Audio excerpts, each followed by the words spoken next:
So x is equal to rand. Let's make another milling samples. That's a milling, right? Oh, very careful. Don't do random milling. Just enter.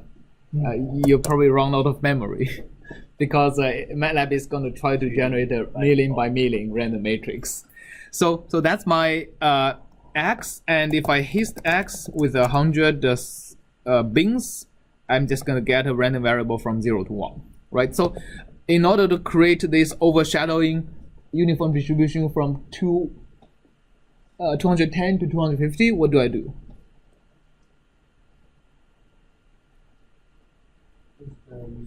Scale it by 40 and then you add. Yes. So let's say I just compute x equal to x times 40, right? 40 is the width, and plus 210, right? The left of the distribution. So if I hit it again, I get a uniform distribution according to what I want, right? All right, good.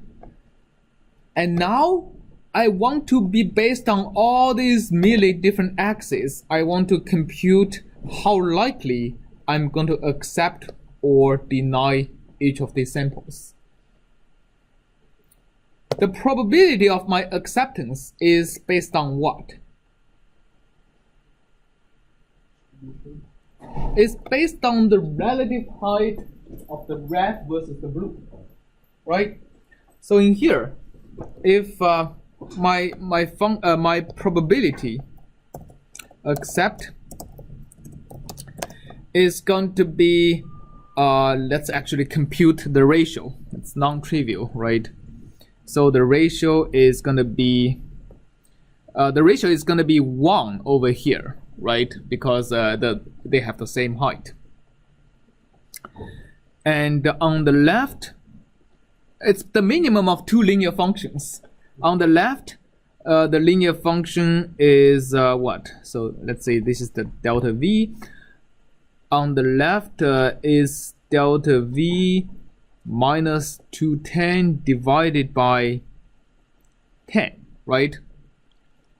That'll give me a value of 1 at 220, value of 0 at 210. On the right, it is actually, here is 250. On the right is 250 minus delta v. That'll give me a 0 over here. And I need a 1 over here, so I need to divide by 30.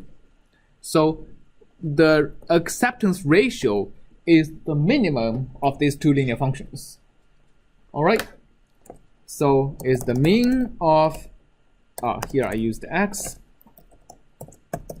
minus 210 divided by 10, and 250 minus x divided by 30.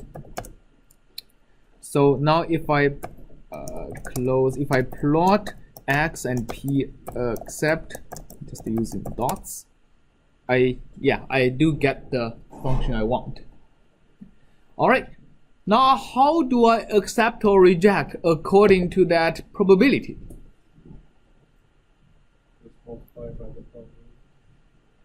Multiply it by take another set of random samples. Exactly. So let me take y equal to another rand of milling and 1. All right. And I'm going to say I accept is equal to what? Y less than p accept. All right. So basically, this line is, these two lines is basically sampling another random variable y and deciding should I accept the corresponding x or not according to this computed probability. If this probability is low, then it's less likely my y is going to be less than that, right? If this probability is high, close to 1, then almost certainly my y is going to be less than that number, which is close to 1, right? If this is exactly 1, then for 100%, this is going to be true. If this is exactly 0, then with 0 probability, this is true, right? I understand something, but I just don't understand why they use the min and the accept. Oh, why the mean? Because the probability is the ratio between the red and the blue probabilities, right? And the blue probability, because it's a uniform distribution, it's a constant. So I'm basically normalizing the red triangular distribution relative to the peak of the triangle. And now if I draw a function of the same as the PDF but peaked at 1, then I get the minimum of these two linear functions. Right? A triangle like that is actually the minimum of two linear functions. And I'm constructing this linear function and that linear function piece by piece. All right, so now I accept, and I'm gonna say x y is gonna x I accept. Basically, I'm choosing the set of x's that are actually chosen by a completely independent random variable y. All right. Now the magic thing happens is that if I hit x y, I get that, right? So that's a triangular distribution satisfying what I wanted to sample in the first place. All right, cool. And so that's the one method. Another method is actually something I would left you as an exercise, because deriving these quadratic functions and solving for the quadratic equations actually takes a little bit more time than I have in classroom. So basically you'll be sampling the y and then use this piecewise function with the square roots after you solve the quadratic equations to transform that to x. All right. Okay, so that's sampling from the distribution. Now, how do you compute the? Let's actually do this for the same. So let's say this is delta v is equal to x. We also want to do the same thing for the burn time, right? For the burn time. Let me see. I'll just do something very similar. So my x is going to be the random thing again, and I want to transform it to x. Instead of times 40, I'm going to be times 6, right? And plus 55. Okay. So here. So here my I would have a distribution that peaks over here. So this is 55, 60, 61, right?